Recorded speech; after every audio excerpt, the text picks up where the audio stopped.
Trouble is now, it tends to slip now, so you've got to climb over the mountain. David Alexander from High Wycombe MEC entered his recently rebuilt 5-inch gauge Claud Hamilton 440 of the Great Eastern D16 class, driven by Peter Dixon.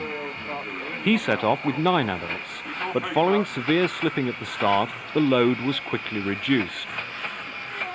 Setting off with the lighter load, she sounded offbeat. After further slipping, the load was again reduced, and sounding not at all well, she ran on with a load of 3.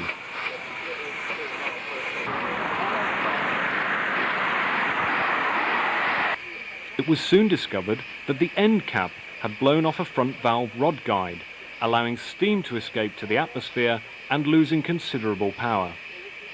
In the circumstances, this revealed good display of enginemanship from the driver to nurse a sick engine on Kinver's testing track. Frank Johansen's 5-inch gauge LNER A3 Pacific is named Grand Parade and won a bronze medal at the 1991 Model Engineering Exhibition. Built to works drawings with the use of Don Young's design for some of the mechanical details, it was driven by Wirral SME President Dennis Postelthwaite. Starting with a load of 12 and the merest hint of slip, the engine picked up her feet and ran well for over 20 minutes before stopping somewhere out in the country with a dry boiler. Dennis explained later that he thought the pot was overfull.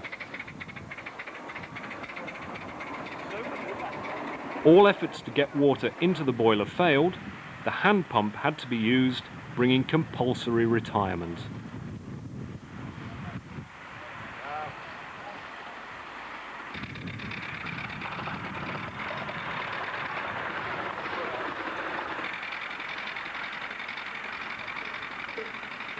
It was a matter of much relief that although some of the caulking had melted off the firebox stage, no damages had been sustained by the boiler. After a boiler test during the afternoon, Dennis was able to raise steam and return to passenger hauling at the end of the day.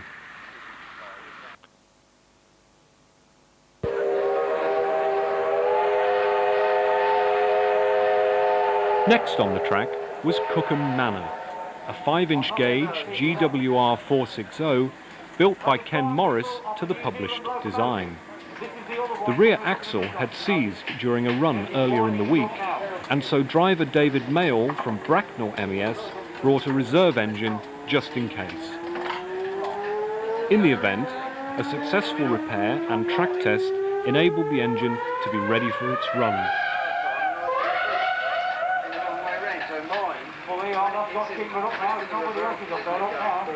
That's the siren of HMS accessible.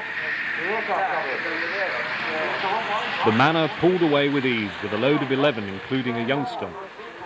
This was followed by a steady run with just a wisp of steam from one cylinder and, at one point, a touch of priming from the boiler.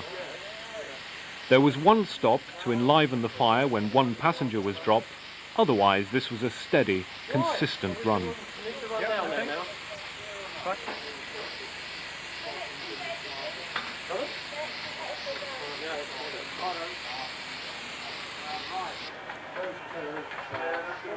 The Bristol representative was John Coleman with Sir Valence, number 767, his 5-inch gauge self-designed 460 Southern Region King Arthur class.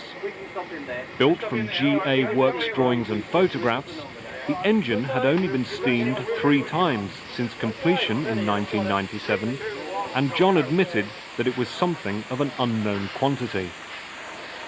John, a previous IMLEC contestant, elected a load of 12 and set off in fine style.